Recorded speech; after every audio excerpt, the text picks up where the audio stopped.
berjuta tangan terulur menantikan.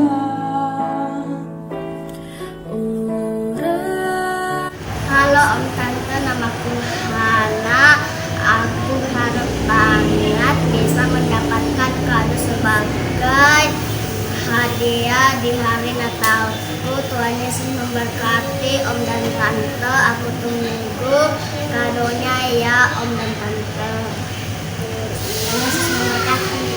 Menantikan kasih yang besar darimu Tuhan, ampunilah bangsaku.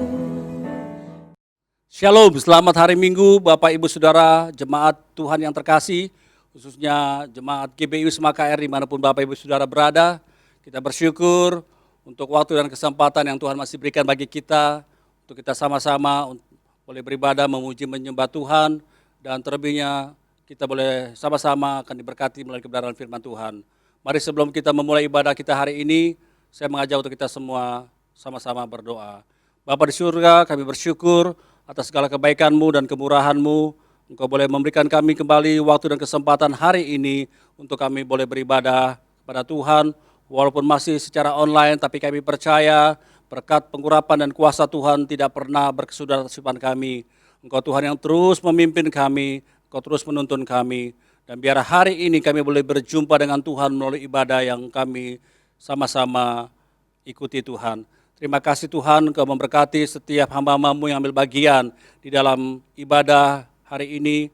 Semua yang bertugas, semua yang Tuhan percayakan di dalam melayani pekerjaan Tuhan dalam ibadah ini, Tuhan memberkati mereka dan Tuhan mengurapi mereka. Seperti itu Tuhan memberkati kami dan mengurapi kami yang tergabung di dalam ibadah secara online ini.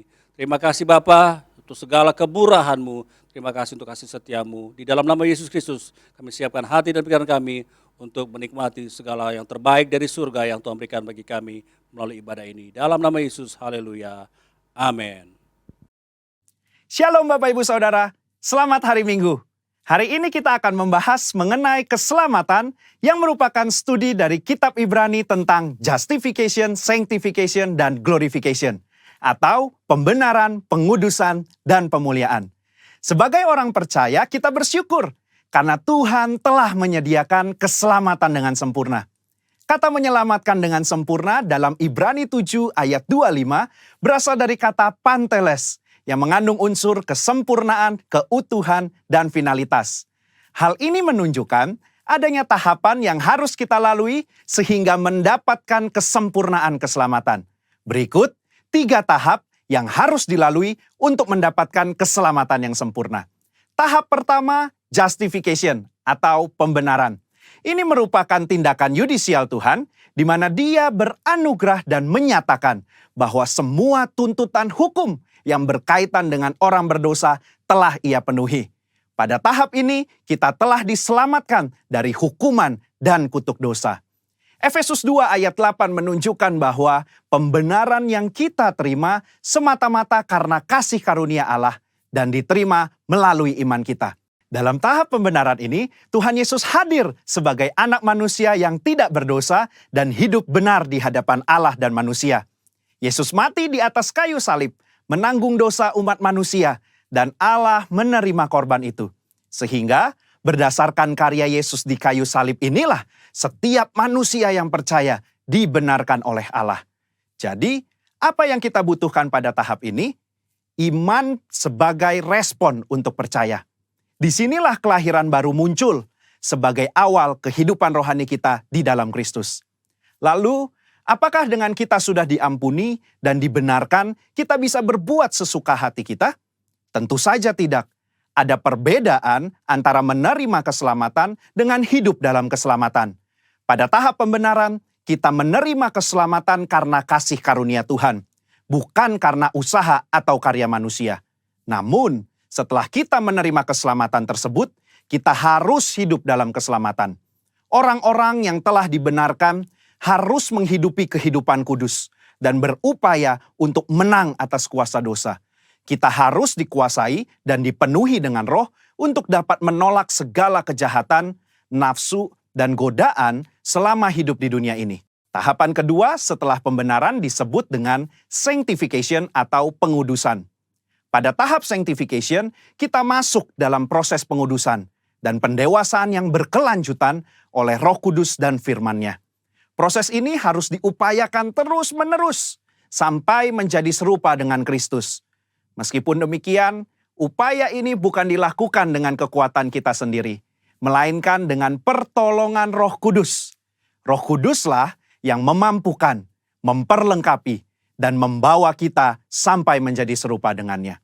Ibrani 9 ayat 14 menunjukkan, ada tujuan yang Allah siapkan bagi manusia setelah Yesus mencurahkan darahnya untuk menyucikan hati kita dari perbuatan yang sia-sia, yaitu beribadah kepada Allah yang hidup. Di dalam beribadah kepada Allah yang hidup inilah terdapat pendewasaan rohani dan penyucian diri dari segala dosa, serta proses menang atas cobaan dan godaan iblis setiap harinya. Secara praktis, apa yang dapat kita lakukan di tahap ini? Setidaknya ada 3 aspek dalam pengudusan yang kita lakukan berdasarkan Ibrani 10 ayat 22-24. Yang pertama, taat dan setia kepada Yesus. Yang kedua, saling mendorong untuk hidup dalam kasih. Yang ketiga, menghasilkan buah pertobatan dan buah roh. Di dalam tahap pengudusan ini, akan banyak peperangan rohani yang dilakukan. Maka dari itu, kita harus senantiasa hidup dikuasai oleh Roh dan hidup dalam pengudusan, sehingga kita akan menang atas setiap peperangan yang kita lakukan.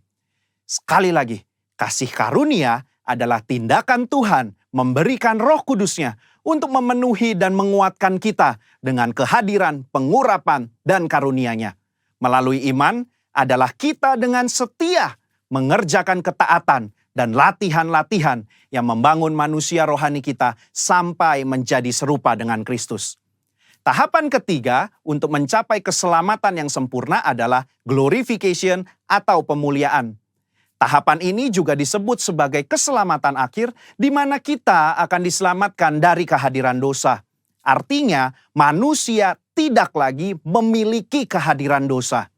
Di dalam doktrin keselamatan, kondisi ini akan tergenapi ketika Tuhan Yesus datang untuk kali yang kedua. Dan hanya tersedia bagi mereka yang bertahan dan setia selama proses pengudusan. Dan yang telah menjadi serupa dengan gambar Yesus. Ibrani 10 ayat 37 menunjukkan, sedikit waktu lagi ia akan datang. Sudah siapkah kita akan kedatangannya? Apakah kita sudah serupa dengannya? Melakukan perintah dan amanat agungnya dengan benar? Ada 3 hal yang akan dilakukan saat ia datang untuk kali yang kedua. Pertama, ia datang untuk menyempurnakan keselamatan kita dengan cara memberikan kepada kita tubuh kemuliaan. Yang kedua, ia memberikan upah kepada kita hamba-hambanya. Dan yang ketiga, ia menyelesaikan rencananya dengan menghancurkan iblis dan menegakkan kerajaannya. Kesimpulannya, insan Pentakosta menganut doktrin progressive salvation, yaitu bahwa keselamatan tidak didapatkan secara instan, melainkan sebuah proses dan perjalanan yang dituntun dan dipimpin oleh Roh Kudus sampai akhir hidup. GBI menolak pandangan sekali selamat tetap selamat. Jaminan keselamatan itu selalu kita miliki selama kita tetap tinggal di dalam Kristus. Hal ini bukan hanya karena itu adalah tradisi yang diwariskan oleh para pendahulu kita, tetapi berdasarkan studi yang jujur dan komprehensif dari surat-surat Paulus, surat-surat umum, bahkan ketika melihat perjanjian lama, inilah Injil yang seutuhnya. Juru selamat kita yang mati dan mencurahkan darahnya untuk mengampuni kita dari dosa dan membenarkan kita di hadapan Allah adalah juru selamat yang sama yang bangkit dan naik ke sorga, mengutus Roh Kudus-Nya untuk menyucikan dan memberdayakan kita menjadi alat di tangannya, yang juga adalah juru selamat yang sama yang berjanji untuk datang menjemput kita di dalam kemuliaan kekal bersamanya. Saudara, untuk penjelasan lebih lengkapnya dari tim teologi kami, jangan lupa buka link yang ada di atas atau scan barcode yang tersedia. Selamat hari Minggu, Tuhan Yesus memberkati.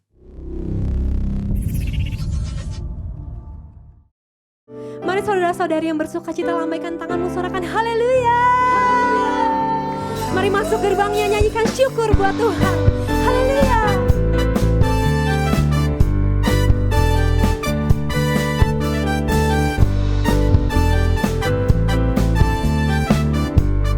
Mari sama-sama katakan. Mari masuk gerbangnya dengan hati bersyukur. Halamannya dengan pujian. Mari penuhi baitnya.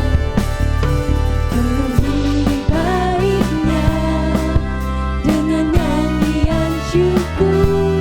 Hadiratnya penuh sukacita. Sama-sama katakan.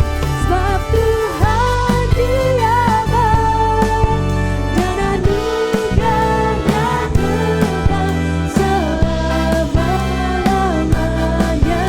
Amin. Sebab Dia baik, Tuhan Dia baik dan anugerahnya kekal selama-lamanya. Kami bersuka cita Tuhan, sebab Kau baik. Mari masuk gerbangnya dengan hati bersyukur. Halamannya dengan pujian. Penuhi baitnya dengan nyanyian syukur. Hadiratnya penuh. Mari lambaikan tanganmu, katakan. Sebab Tuhan Dia baik dan anugerahnya kekal selama-lamanya. Amin.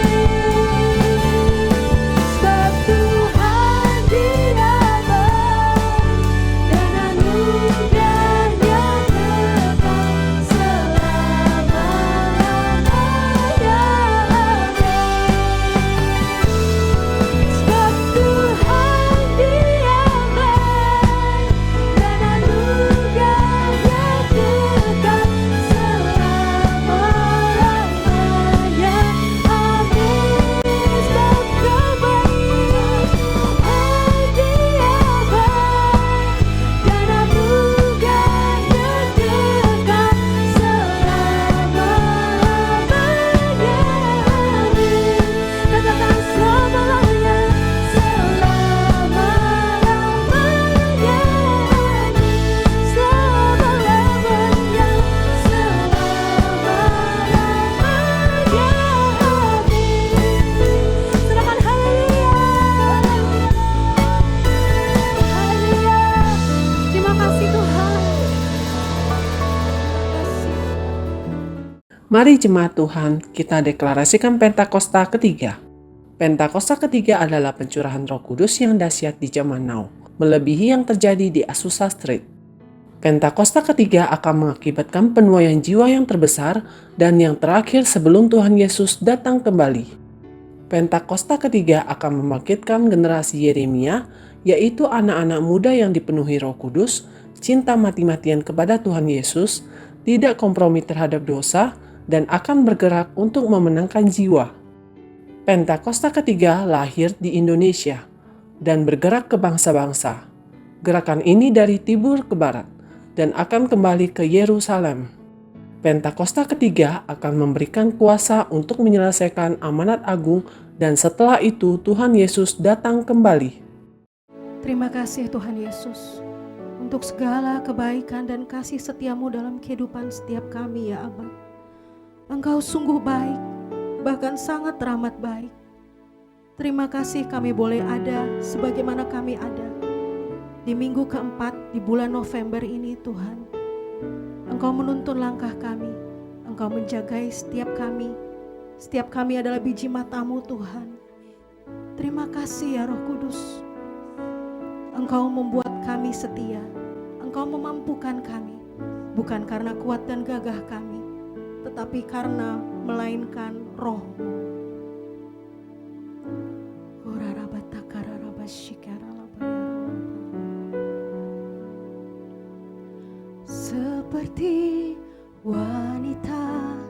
mengurapimu, menangis di bawah kakimu.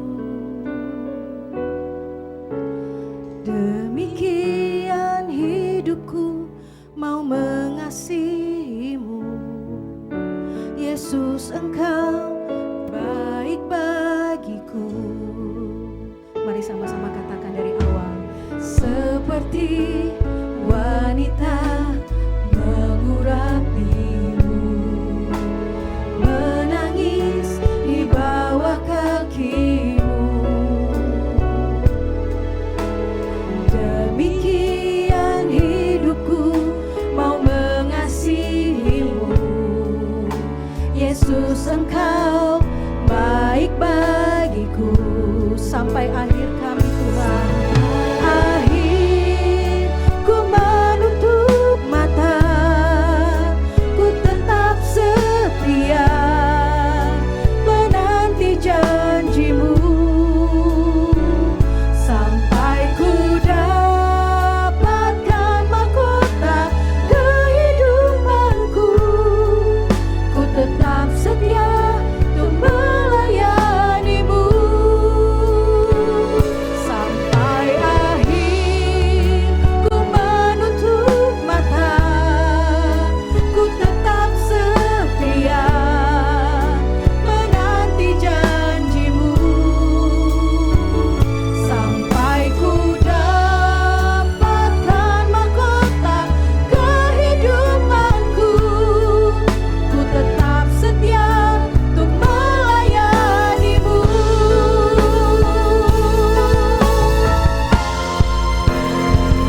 sampai akhir ku menutup mata, ku tetap setia menanti janjimu, sampai ku dapatkan mahkota kehidupanku.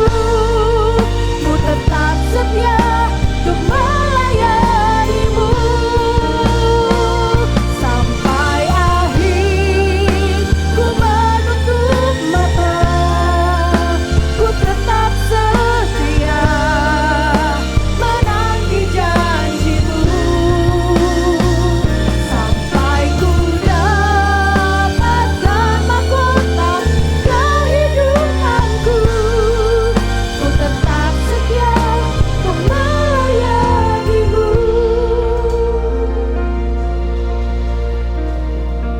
Bapak, Ibu, Saudara yang terkasih dalam Tuhan, begitu mudah saat kita mendapatkan sesuatu yang baik, yang berharga dari Tuhan. Kita mudah untuk menyampaikan ucapan syukur. Kita mudah untuk menaikkan ucapan syukur. Tapi di saat, dikala kita menghadapi terjangan badai kehidupan, adakah kalimat itu masih tetap setia mengalir dari hati kita yang terdalam? Apapun keadaan Bapak, Ibu, Saudara, dan kita semua yang berada di sini, baik di rumah, mari pejamkan matamu. Katakan sesuatu bagi Tuhan. Katakan, aku mau tetap setia. Aku mau tetap ikut tuntunanmu ya Tuhan. Sekalipun badai kehidupan kita alami, tapi Tuhan tetap setia. Dia lebih setia sekalipun kita tidak setia. Mari kita naikkan sekali lagi lagu ini. Sampai akhir ku menutup mata, ku tetap setia. Terima kasih Tuhan Yesus. Menanti janjimu. Amin Tuhan. Sampai ku dapatkan mahkota kehidupanku, ku tetap setia untuk melayanimu, sampai akhir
ketiga ini ya Tuhan. Jadikan kami messenger, duta-duta kerajaan Allah. Jadikan kami generasi-generasi Yeremia Tuhan, yang setia, tidak kompromi dengan dosa, dan terus menyampaikan kabar kebenaran sukacita dari Tuhan dengan kekuatan Roh Kudus, dengan kekuatan api Roh Kudus. Kami siap ya Tuhan. Terima kasih ya Aba, segala pujian, hormat dan syukur kami kembalikan kepada Raja di atas segala Raja, Tuhan di atas segala Tuhan, Yesus Kristus namanya. Haleluya, amin. Mari bersama-sama kita perkatakan Mazmur 91. Dalam lindungan Allah. Orang yang duduk dalam lindungan yang maha tinggi dan bermalam dalam naungan yang maha kuasa akan berkata kepada Tuhan, tempat perlindunganku dan kubu pertahananku, Allahku yang kupercayai. Sungguh, dialah yang akan melepaskan engkau dari jerat penangkap burung, dari penyakit sampar yang busuk. Dengan kepaknya ia akan menudungi engkau, di bawah sayapnya engkau akan berlindung. Kesetiaannya ialah perisai di pagar tembok. Engkau tak usah takut terhadap kedahsyatan malam, terhadap panah yang terbang di waktu siang, terhadap penyakit sampar yang berjalan di dalam gelap, terhadap penyakit menular yang mengamuk di waktu petang. Walau 1.000 orang rebah di sisimu, dan 10.000 di sebelah kananmu, tetapi itu tidak akan menimpamu. Engkau hanya menontonnya dengan matamu sendiri, dan melihat pembalasan terhadap orang-orang fasik. Sebab Tuhan ialah tempat perlindunganmu, yang maha tinggi telah kau buat tempat perteduhanmu. Malapetaka tidak akan menimpa kamu, dan tulah tidak akan mendekat kepada kemahmu. Sebab malaikat-malaikatnya akan diperintahkannya kepadamu untuk menjaga engkau di segala jalanmu. Mereka akan menatang engkau di atas tangannya, supaya kakimu jangan terantuk kepada batu. Singa dan ular tedung akan kau langkahi, engkau akan menginjak anak singa dan ular naga. Sungguh, hatinya melekat kepadaku, maka aku akan meluputkannya, aku akan membentenginya sebab ia mengenal namaku. Bila ia berseru kepadaku, aku akan menjawab. Aku akan menyertai dia dalam kesesakan. Aku akan meluputkannya dan memuliakannya. Dengan panjang umur akan kukenyangkan dia, dan akan kuperlihatkan kepadanya keselamatan daripadaku. Shalom saudara sekalian. Bagaimana keadaan saudara semua? Semoga kita semua ada dalam lindungan Tuhan, karena bahwasanya Tuhan tidak pernah meninggalkan kita. Terima kasih untuk kesempatan boleh berbagi di GBI Rayon 1H ini. Dan topik kita kali ini pembahasan adalah tentang Moment of Truth. Moment of Truth. Diterjemahkan secara bebas adalah momen-momen kebenaran. Nah, nanti kita akan membahas apa yang dimaksud dengan Moment of Truth. Sebelumnya kita akan membaca firman Tuhan diambil dari Yohanes 8 ayat 31 sampai 32. Yohanes 8 ayat 31 sampai 32. Saya bacakan buat saudara. Maka katanya kepada orang-orang Yahudi yang percaya kepadanya, jikalau kamu tetap dalam firman-Ku, kamu benar-benar adalah murid-Ku, dan kamu akan mengetahui kebenaran, dan kebenaran itu akan memerdekakan kamu. Saudara, moment of truth, truth adalah kebenaran. Kita akan membahas tentang kebenaran. Nah, kalau kembali kita telaah dari ayat ini, Yohanes 8 ayat 31 sampai 32. Di situ Yesus berkata, jikalau kamu tetap dalam firman-Ku, kamu benar-benar adalah murid-Ku, dan kamu akan mengetahui kebenaran, dan kebenaran itu akan memerdekakan kamu. Saya garis bawahi beberapa kata saudara. Yang pertama adalah tetap dalam firman-Ku, firman Tuhan. Ketika kita diselamatkan oleh anugerah, oleh kasih karunia, kita mendapatkan keselamatan itu cuma-cuma. Hanya karena kita percaya, kita memperoleh kehidupan kekal. Kita dibenarkan, kita dibebaskan dari belenggu dosa, kutuk, dan lain sebagainya. Tetapi firman Tuhan mengingatkan kita, tidak cukup hanya sekedar menerima anugerah itu dengan percaya. Kita harus tinggal di dalam firman Tuhan. Bahkan dikatakan kita harus tetap di dalam firman Tuhan. Kenapa? Karena ketika kita tetap di dalam firman Tuhan, saya garis bawahi kata selanjutnya, itu benar-benar adalah muridku. Ketika kita tetap tinggal di dalam firman Tuhan, kita jadi murid. Kita bukan sekedar jadi orang percaya, tetapi kita menjadi murid. Apa bedanya? Ini bedanya, saudara. Garis selanjutnya. Karena ketika kita tetap di dalam firman, kita benar-benar menjadi murid, maka kita akan mengetahui kebenaran. Nah, saya garis bawahi kata selanjutnya adalah mengetahui kebenaran. Murid itu tahu kebenaran karena tetap tinggal di dalam firman Tuhan. Ketika kita jadi orang percaya, status kita berubah, kita menjadi anak Tuhan. Tetapi pengenalan akan Tuhan harus bertumbuh dengan berjalannya waktu ketika kita tetap tinggal di dalam firman. Kita berubah statusnya, tidak hanya menjadi anak, kita menjadi murid. Untuk menjadi anak, itu anugerah, cukup percaya. Tapi untuk menjadi murid, kita mesti bersedia tinggal, tetap di dalam firman Tuhan. Dan ketika kita mengetahui kebenaran, kebenaran itu akan memerdekakan kita. Kebenaran itu melepaskan kita dari segala hal, bencana, masalah, atau banyak hal lain, baik di dalam kehidupan saat ini maupun kelak di kemudian hari kita berjumpa dengan Tuhan. Saudara, mari kita bahas lebih jauh tentang kebenaran. Saya menyarankan saudara, kalau bisa dimanapun Anda berada, saudara bisa terlibat dalam membuka Alkitab saudara. Ya, nah kita mulai pembahasannya.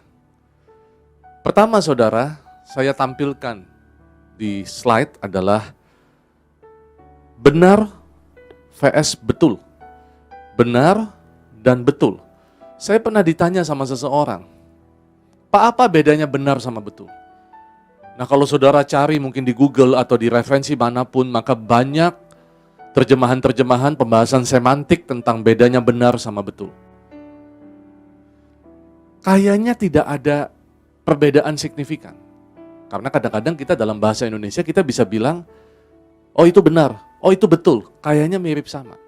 Tetapi itu berubah ketika, nah di slide Anda bisa lihat, ketika dikasih awalan ke dan dikasih akhiran an. Maka benar itu berubah jadi kebenaran. Dan betul berubah jadi kebetulan.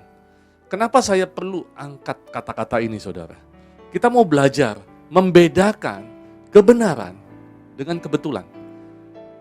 Karena yang membebaskan kita, yang memerdekakan kita adalah kebenaran, bukan kebetulan. Apa itu kebetulan? Begini saudara.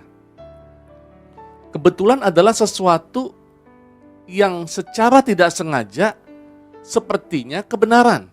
Tetapi itu cuma sebuah kebetulan. Saya kasih contoh.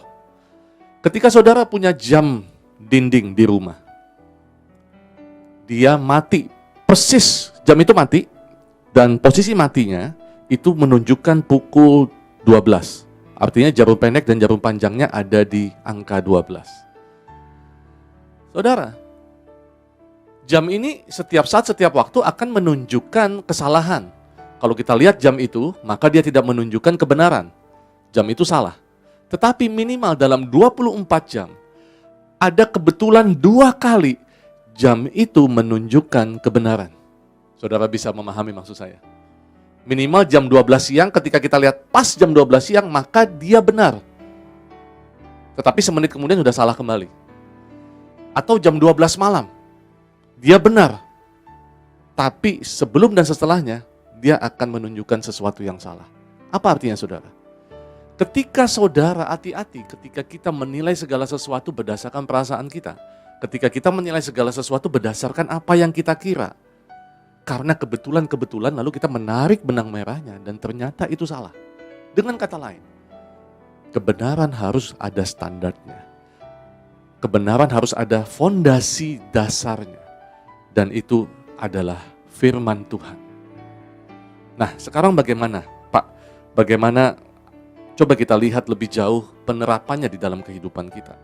Saudara, sebelumnya saya ingin menjelaskan tentang, Anda bisa perhatikan nanti di slide, apa itu moment of truth.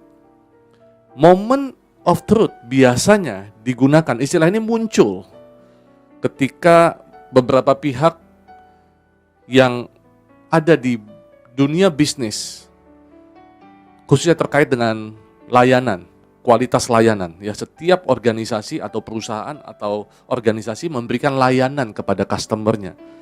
Maka muncul ketika ada kegerakan kesadaran bahwa customer mesti dilayani dengan baik, maka istilah moment of truth itu menggambarkan yang pertama adalah saat dan tempat penilaian terhadap sebuah layanan. Jadi ketika Anda datang ke sebuah mall, Anda datang ke sebuah bank, lalu Anda lihat, wow, tempatnya menarik, wow, orangnya ramah. Nah, saat wow seperti itu, itulah yang disebut dengan moment of truth, istilah yang digunakan pada umumnya di dunia layanan. Tetapi saya ingin menjelaskan secara harafiah. Kita tidak mau terjebak dalam terminologi, tetapi saya coba mengadopsi istilah moment of truth dalam arti harafiahnya. Karena artinya adalah momen kebenaran. Nah, maka moment of truth yang dimaksudkan dalam pembahasan kita hari ini adalah saat-saat di mana kebenaran terungkap. Saat-saat di mana kebenaran terungkap. Ada yang bilang ini adalah inspiration moment. Momen di mana kita mendapatkan inspirasi. Oh ya, itu dia. Ketika saudara-saudara semua bertemu dengan teman lama, lalu kemudian Anda ngobrol tentang satu cerita. Masih ingat nggak dengan si Acoy? Masih ingat nggak dengan si Budi? Anda nggak ingat, tapi ketika teman Anda mulai mengasih gambaran tentang wajahnya, mulai mengasih gambaran tentang kejadian-kejadian di masa lalu, mungkin 20 tahun yang lalu, 30 tahun yang lalu, kemudian Anda bilang begini, ah iya, si Acoy yang itu ya. Dan kemudian Anda mendapatkan seolah-olah terkoneksi dengan seorang yang namanya Acoy. Nah, itulah yang dimaksud dengan moment of truth. Inspiration moment, ada yang menyebut aha atau aha moment. Nah, ada juga yang menyebut begini, pewahyuan, revelation. Momen di mana kayaknya kita tahu nih maksud Tuhan dari kejadian ini. Oh, kayaknya kita mengerti kenapa Tuhan taruh ini. Moment of truth. Kenapa Tuhan taruh tantangan masalah di depan kita. Dan ketika kita tahu, saya mengerti firman Tuhan yang mengatakan Roma 8 ayat 28. Sekarang aku tahu, kita tahu sekarang bahwa Allah turut bekerja dalam segala sesuatu untuk mendatangkan kebaikan bagi setiap orang yang mengasihi Dia. Amin, saudara. Nah, ini yang dimaksud moment of truth. Nah, bagaimana aplikasinya dalam kehidupan kita? Saudara, saya akan tunjukkan slide cukup viral. Beberapa waktu yang lalu, pada saat awal-awal masa pandemi, itu kita melihat bahwa cukup banyak di sosial media atau kita menerima WhatsApp atau apapun itu yang gambar ini. Siapakah aku di era COVID-19? Apa yang terjadi, saudara? Ada 3 zona. Zona ketakutan, di mana orang ketakutan.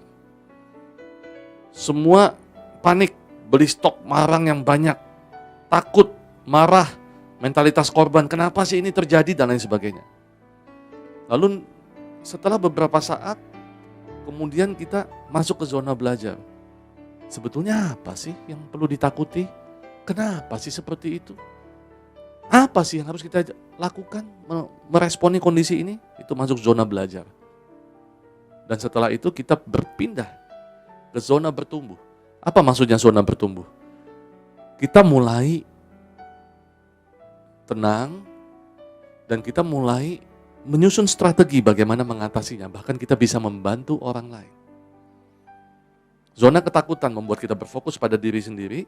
Zona belajar membuat kita mengerti, menerima fakta yang terjadi. Dan zona bertumbuh, kita meresponi dengan baik bahkan bermanfaat buat orang lain.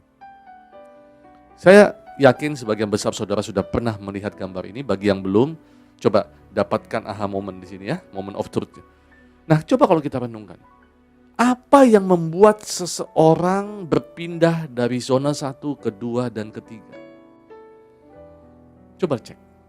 Apa? Kenapa orang takut? Karena semua didasarkan asumsi.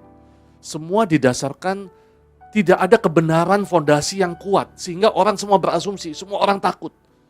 Kebenaran tidak terungkap. Sehingga setiap orang hanya berandai-andai. Dan Anda lihat ketika kebenaran tidak dinyatakan yang muncul ketakutan, asumsi. Dan kemudian yang muncul patah semangat, victim mentality, mentalitas korban dan lain sebagainya. Tetapi Anda lihat ketika kebenaran diungkapkan. Ini saya berbicara ngomong siapapun di antara kita, siapapun, apapun agamanya, apapun jenis kelaminnya, berapapun usianya. Ketika kebenaran artinya apa? Sesuatu yang memang menjadi fondasi dasar. Ini tatanan hidup umum ya, karena kebenaran sejati hanya firman Tuhan. Saya berbicara di tatanan umum. Orang mulai berpikir, oh ternyata asumsi saya salah. Beberapa hal dulu waktu baru-baru pandemi terjadi, kita baru dengar-dengar, belum masuk di Indonesia, ibadah mulai ragu-ragu mau salaman atau tidak. Ada beberapa yang cuek aja salaman. Ada beberapa yang cuek aja pakai masker. Kenapa? Asumsi. Kita tidak tahu semestinya seperti apa, kebenarannya seperti apa. Tetapi ketika kebenaran diungkapkan, terjadi perubahan. Perubahan di sisi mental kita, sikap kita, pikiran kita, rasa tenang kita, rasa penerimaan kita. Dan kemudian itu berdampak pada perilaku kita. Dan seterusnya. Saudara lihat, ketika kebenaran diungkapkan, terjadi perubahan-perubahan. Zona ketakutan, zona belajar, zona bertumbuh. Nah, saya coba rangkum saudara. Beberapa pembahasan yang pernah saya sharingkan atau tim kami sharingkan di dunia di mana kami bergerak di bidang pelatihan. Maka biasanya respon seseorang terhadap perubahan yang terjadi atau respon seseorang terhadap masalah atau tantangan yang ada. Ketika ada tantangan datang di depan kita, bentuknya bisa krisis, bisa jadi target yang lebih tinggi, bisa jadi banyak hal yang lain, maka ada respon orang itu ada 4A. Yang pertama, ketika ada masalah, ketika ada perubahan, muncul umumnya adalah orang avoid. Avoid artinya apa? Menghindari, menolak. Anda dikasih oleh atasan Anda target yang lebih tinggi. Kalau Anda bergerak di bidang penjualan, Anda dikasih target 30% lebih tinggi. Apa yang terjadi? Kenapa sih harus 30%? Umumnya ya, umumnya. Saya bicara umumnya, tidak semua kita. Tetapi umum, dan itu lumrah terjadi untuk kita menolak sebuah perubahan atau tantangan. Jujur saja ketika kita harus beribadah secara online, apa yang terjadi? Kita, kenapa sih harus begini? Aduh, ini bagaimana jadinya dan lain sebagainya. Kita kalau bisa ada beberapa mulai menyalahkan keadaan. Kenapa sih harus seperti ini? Mestinya kan nggak perlu begini. Mestinya, dan lain sebagainya. Itu avoid. Lalu kemudian kita masuk. Ketika kebenaran mulai terungkap, kita mulai aware, menyadari. Oh, dunia seperti ini. Semua terjadi seperti ini. Saya tidak bisa tolak. Kemudian mulai muncul yang namanya aware, kesadaran. Oke, fakta mengatakan ini tidak bisa berubah. Target 30% bagaimanapun sudah ditetapkan. Harus disadari itu tidak hanya untuk keuntungan atasan, keuntungan departemen, tapi juga untuk kepentingan kita. Karena kita menjadi manusia harus bertumbuh, berkembang. Mulai aware, mulai sadar. Dan selanjutnya kalau kita sudah sadar, langkah selanjutnya, accept. Kita menerima. Menerima itu sebagai tanggung jawab. Kalau di avoid kita mulai coba cari-cari kesalahan, aware kita mulai menyadari, tapi di sini kita mulai ambil tanggung jawab. Ketika disampaikan bahwa ibadah mesti berubah, pertama kita mungkin saja avoid, menyalahkan keadaan dan lain sebagainya. Tapi ketika kita menyadari, kita aware, kita mulai menerima. Dan yang terakhir adalah kita adjust. Adjust artinya apa? Kita menyesuaikan. Kita menerima, setelah itu kita adjust tindakan-tindakan kita, cara berpikir kita dan lain sebagainya. Avoid, aware, accept, adjust. Ini adalah hal yang lumrah terjadi. Apakah semua harus terjadi seperti itu? Ya tidak juga saudara. Ada orang yang Ketika kejadian dia langsung aware, bisa, atau langsung menerima, bisa. Tetapi umumnya manusia menghadapi 4 fase ini. Ini terjadi, saudara ingat kejadian ketika Petrus diingatkan oleh Tuhan Yesus, Petrus sebelum ayam berkokok, engkau sudah menyangkal aku 3 kali. Apa yang dikatakan? Enggak mungkin. Enggak. Tidak akan terjadi. Dia menolak apa yang disampaikan oleh Tuhan Yesus. Karena bagi dia nggak masuk akal. Nggak mungkin lah. Tapi ketika itu menimpa dirinya, apa yang terjadi? Kejadian, persis apa yang dikatakan oleh Tuhan Yesus. Dan ketika ayam berkokok, dia aware. Aware sadar pertama, sadar bahwa dia salah, dia menangis. Tetapi bagusnya Petrus adalah apa? Panjang tuh dari aware sampai dia accept. Karena ketika Tuhan Yesus setelah dia disalib, dia mati, hari ketiga dia bangkit, dia menemui lagi Petrus, terjadilah di situ bahwa dia tahu bahwa Tuhan sudah menerima dia apa adanya. Saat itu dia bisa menerima, aware bahwa hanya kasih Tuhan yang bisa memulihkan hidupnya. Dan dia adjust. Anda lihat, Petrus orang pertama yang sujud kepada Tuhan, yang terjun ke air dan sujud kepada Tuhan pada saat berjumpa dengan Yesus setelah Yesus bangkit. Coba lihat, murid di Emmaus. Ketika dia bahwa Yesus sudah disalib dan mati, wafat. Mereka mau kembali ke tempat semula. Di tengah jalan Yesus menampakkan diri di Emmaus. Dan mereka bercakap-cakap. Setiap kali omongan, Yesus menanyakan apa yang terjadi. Anda lihat, avoid. Kata-kata yang menyalahkan, kata-kata yang tidak menerima keadaan dan lain sebagainya. Tetapi Anda lihat, ketika Yesus mengajar, Yesus melakukan perjamuan kudus bahkan. Mereka mulai aware, hati kita kok berkobar-kobar. Mereka menerima keadaan mereka dengan perspektif yang baru. Dan mereka adjust, mereka tidak jadi kembali. Dan mereka menjadi orang yang mewartakan kabar baik kepada orang-orang di sekitarnya. Perempuan Samaria, Yesus sengaja ada di sumur di siang hari untuk berjumpa dengan perempuan di Samaria. Apa yang terjadi ketika ngobrol? Avoid. Kata-kata penghindaran, menutupi diri, berbohong dan lain sebagainya. Tetapi ketika dia bertemu dengan kebenaran itu sendiri, yaitu Tuhan Yesus, dia sadar dia berjumpa dengan siapa. Dan dia sadar bahwa dirinya diterima. Dia adjust.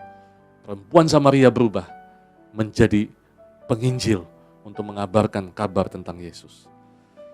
Saudara, di mana posisi kita? Apakah kita masih avoid di kondisi yang ada sekarang? Kita perlu kebenaran. Kebenaran tentang fakta yang terjadi, kebenaran terlebih lagi tentang firman Tuhan atas apa yang terjadi dalam hidup kita. Kalau kita sudah aware, oke, coba terima keadaan. Bukan sekedar menyadari, tapi terima dan coba adjust. Lakukan perubahan-perubahan yang diperlukan. Nah, saudara, sampai di sini kita sudah membahas tentang respon terhadap perubahan, bahwa ketika tantangan terjadi, perlu ada penyingkapan, moment of truth, penyingkapan kebenaran-kebenaran, supaya kita bisa menghadapi perubahan atau tantangan atau masalah yang kita hadapi itu, untuk kita menjalaninya sesuai dengan rencana Tuhan, untuk kita memenangkan, memenuhi panggilan kita, memenangkan tantangan yang ada di depan kita. Saudara, saya akan coba singgung sedikit terkait ketika kita ngomong tentang kebenaran, ada satu hal yang perlu, tambahan yang perlu kita sampaikan, dan ini cukup penting. Kalau Anda lihat di slide selanjutnya, Anda akan lihat bahwa manusia terdiri dari roh, jiwa, tubuh. Tetapi saya sengaja bikin di sini yang tertampak dulu adalah tubuh, jiwa, dan roh. Tubuh itu berbicara tubuh fisik kita, panca indera kita, sesuatu yang dimana kita bisa pegang, kita rasakan secara langsung, secara fisik, itu tubuh. Di area jiwa, disitulah dimana kita berpikir, merasa, dan mempunyai keinginan-keinginan atau kehendak. Roh itu adalah di mana tempat kita bisa berhubungan dengan Tuhan, menyembah Tuhan. Spiritual sensitivity, kita mempunyai kepekaan roh dengan Tuhan.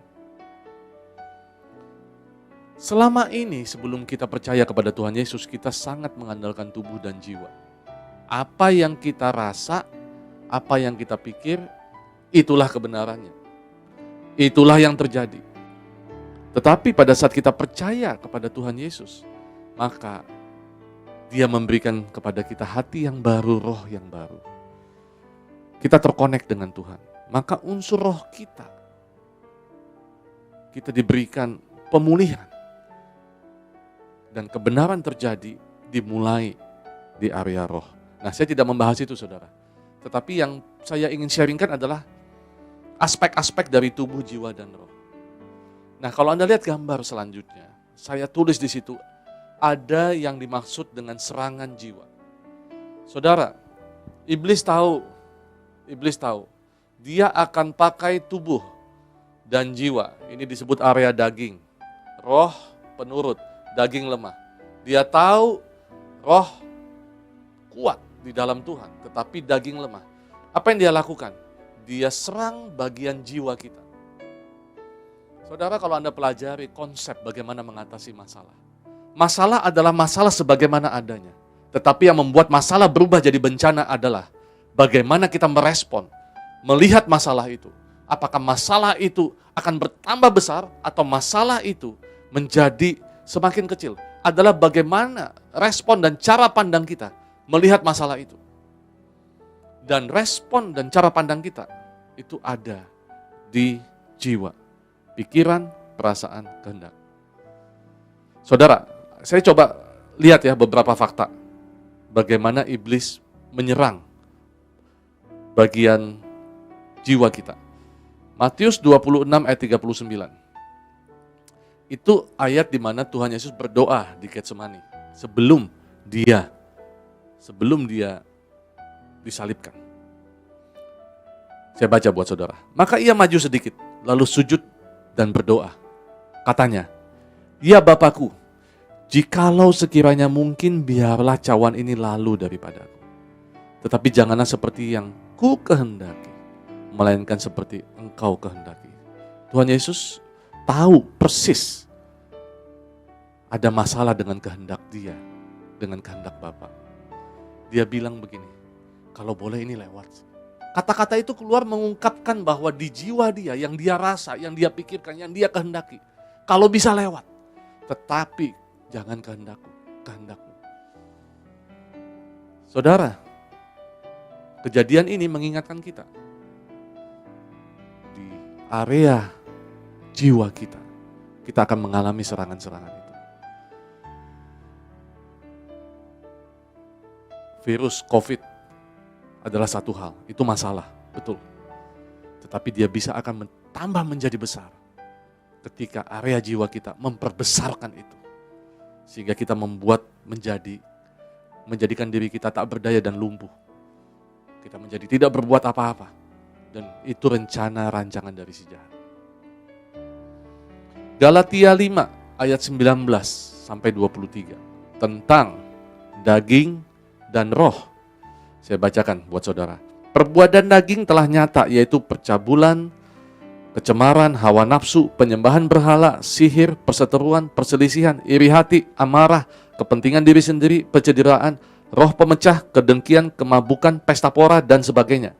Terhadap semuanya itu kuperingatkan kamu, seperti yang telah kubuat dahulu, bahwa barang siapa melakukan hal demikian, ia tidak akan mendapatkan bagian dari kerajaan Allah. Tetapi buah roh ialah kasih, sukacita, damai sejahtera, kesabaran, kemurahan, kebaikan, kesetiaan, kelemah lembutan, penguasaan diri. Tidak ada hukum yang menentang hal-hal itu. Saudara perhatikan baik-baik. Yang disebutkan perbuatan daging, yang disebutkan adalah buah roh. Lihat, itu bergerak sebagian, kalau saya tidak katakan semua, berbicara tentang masalah di area jiwa. Iri hati, amarah, itu yang membuatkan kita pencitraan, perpecahan. dan lain sebagainya. Nah, saudara, satu ayat sebelum kita simpulkan apa yang kita bahas dalam pembahasan kita kali ini. 1 Korintus 2 ayat 9. Tetapi seperti ada tertulis, apa yang tidak pernah dilihat oleh mata dan tidak pernah didengar oleh telinga, dan yang tidak pernah timbul di dalam hati manusia, semua yang disediakan Allah untuk mereka yang mengasihi Dia. Saudara, ayat ini kan menyenangkan kita, ayat ini menguatkan kita, ayat ini memberi pengharapan kepada kita. Tetapi saya ketika menyiapkan ini, saya teringat ayat ini. Ternyata Tuhan tidak menyiapkan sesuatu, kalau di sini ya, apa yang tidak pernah dilihat oleh mata, tidak pernah didengar oleh telinga, dan tidak pernah timbul di dalam hati manusia. Coba lihat, area apa itu? Tubuh dan jiwa. Semua disediakan Allah untuk mereka yang mengasihi Dia. Dikatakan apa yang tidak pernah, artinya apa? Tuhan menyediakan berdasarkan kebenarannya, bukan berdasarkan apa saja di area tubuh dan apa saja di area jiwa kita. Maksud saya begini saudara, ayat ini ingin mengatakan, bisa jadi apa yang Anda rasakan, bisa jadi apa yang Anda lihat, Anda menginginkan sesuatu berdasarkan apa yang Anda lihat, apa yang Anda rasa, apa yang Anda dengar. Tetapi Tuhan melihat tidak berdasarkan perasaan, pikiran, dan kehendak. Tuhan menyediakan yang terbaik buat kita, jauh lebih baik. Berdasarkan apa? Kebenaran, di mana yang Tuhan sudah nyatakan. Amin saudara? Tuhan tahu yang terbaik buat kita. Nah, mari kita simpulkan saudara. Minimal ada 3 pelajaran yang bisa kita petik dalam pembahasan kita. Sudah panjang lebar kita membahas tentang ini. Kebenaran yang memerdekakan.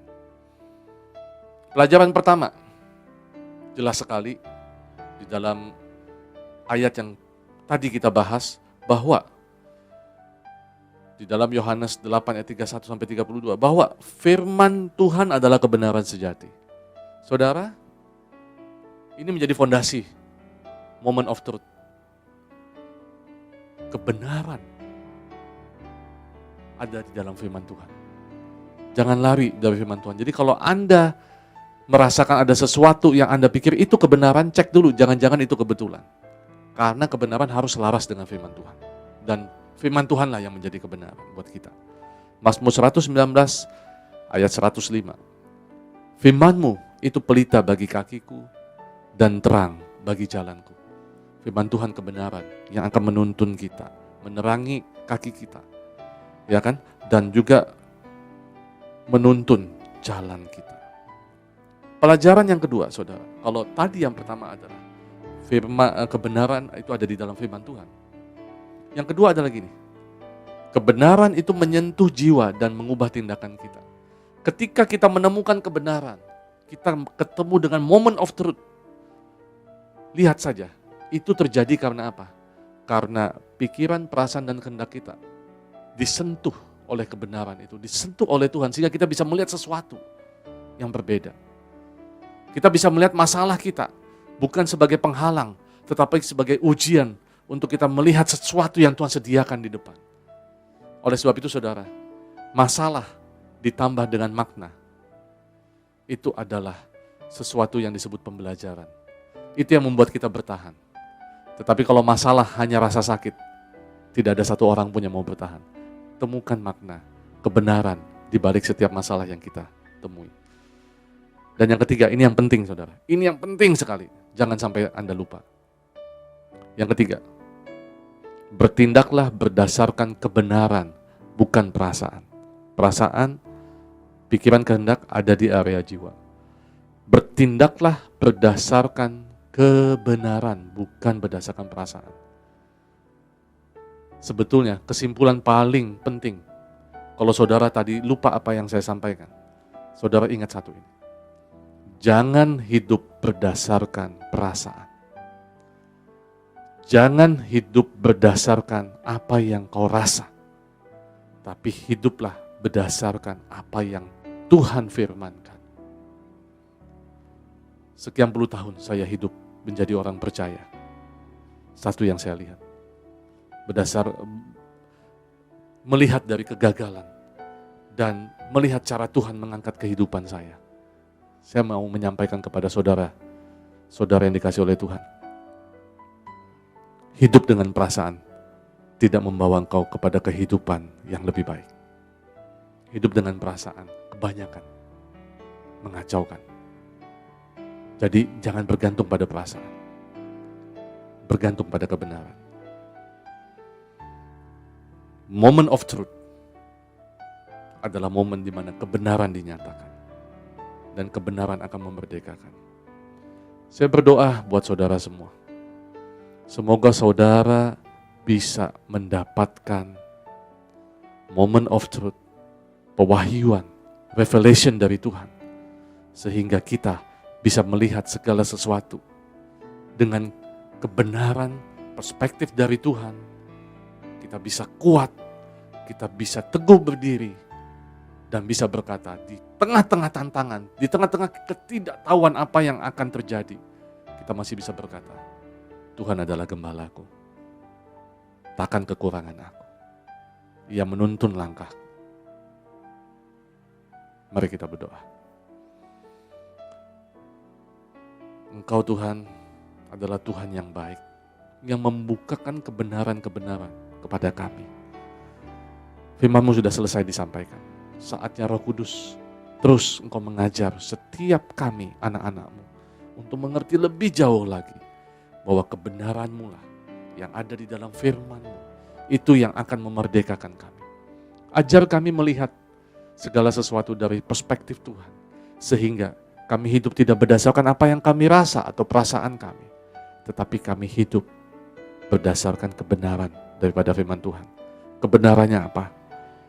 Kami harus ingat Tuhan bahwa kami sudah diselamatkan, bahwa Tuhan tidak pernah meninggalkan kami, bahwa Tuhan itu mengizinkan setiap masalah itu, tantangan itu terjadi. Tuhan mengizinkan karena Tuhan menyediakan sesuatu yang lebih besar di balik semuanya itu.